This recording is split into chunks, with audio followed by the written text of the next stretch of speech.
Wycliffe Oparanya was nominated to be a minister for the cabinet secretary for cooperatives. His name has been forwarded to Parliament. He's supposed to be vetted on Sunday, and if successful, he be confirmed and appointed and sworn in as a cabinet secretary in the government of Kenya. Before that time, my client had been investigated maliciously by the EACC, and a file was recommended to the DPP. Before the file went to the DPP, the EACC arrested my client.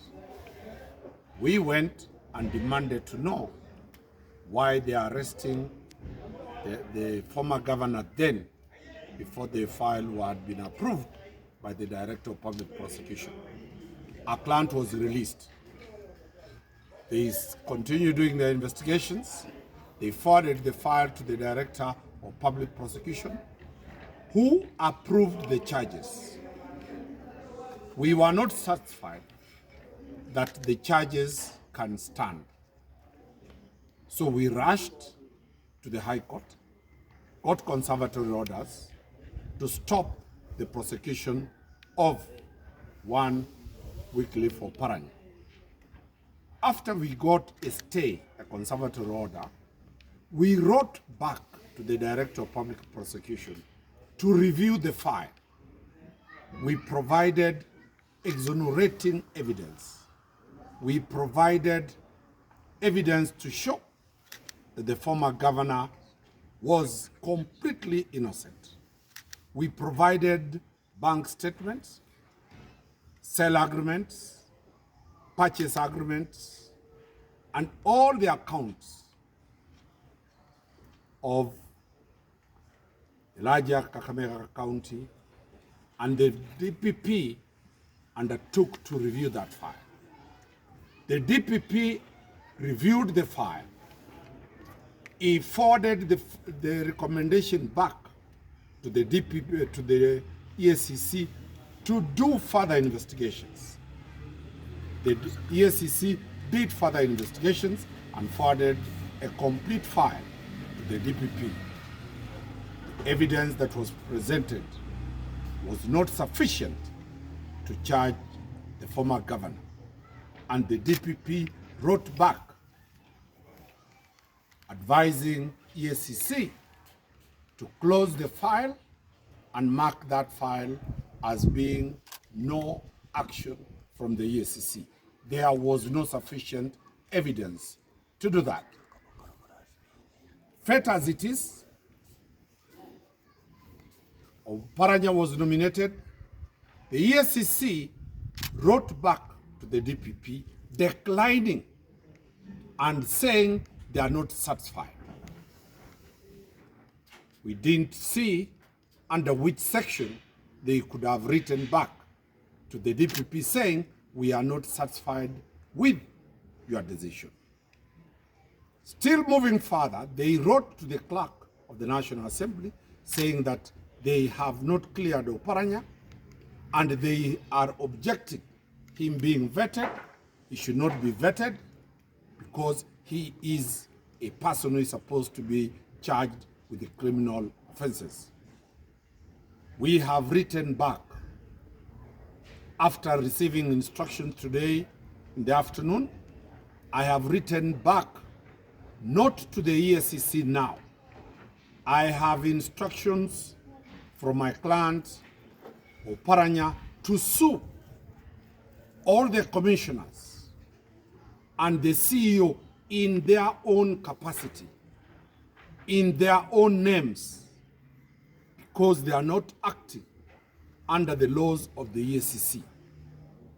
The EACC is a constitutional body, just like the DCI, the police, that are supposed to investigate. After investigations, their job ends there. It is the Director of Public Prosecution, pursuant to Article 157, who decides to charge, not to charge, to take over private prosecution, proceed or terminate.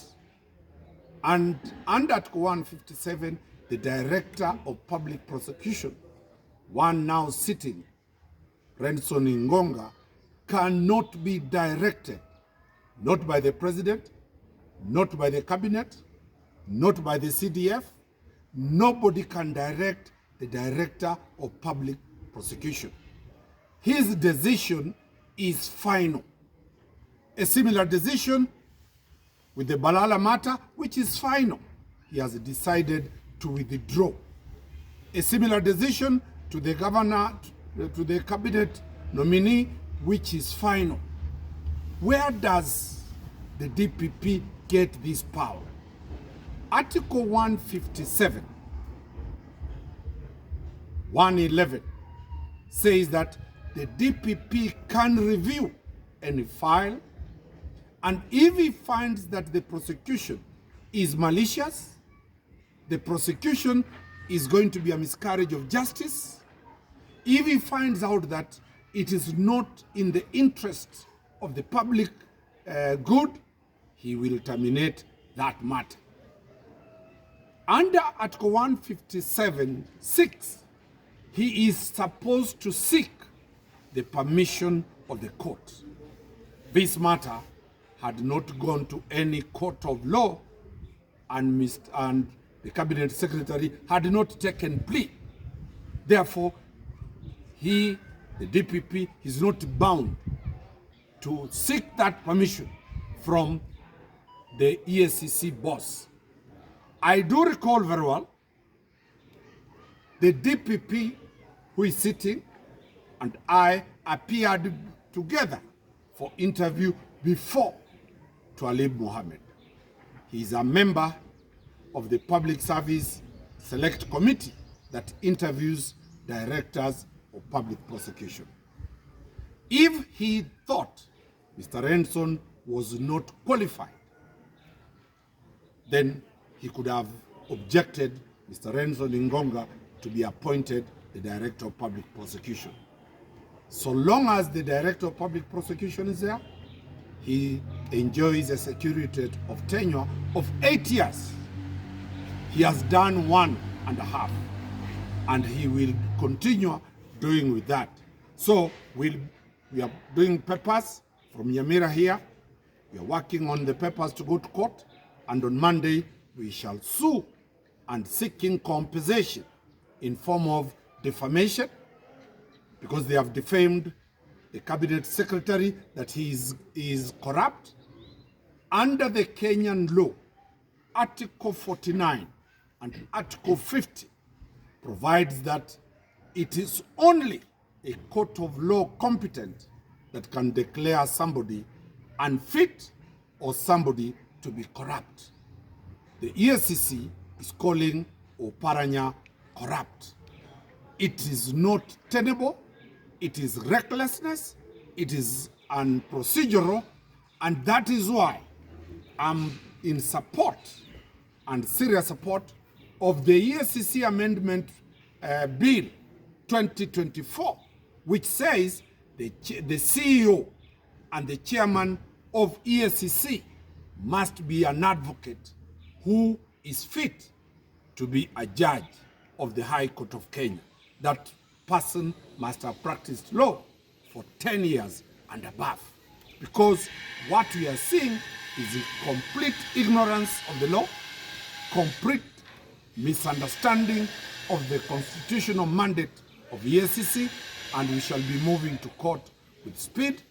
I will give the Fourth Estate a letter that we have written to those people in their personal capacity, and we have served the clerk of the National Assembly. Vile nilivyosema,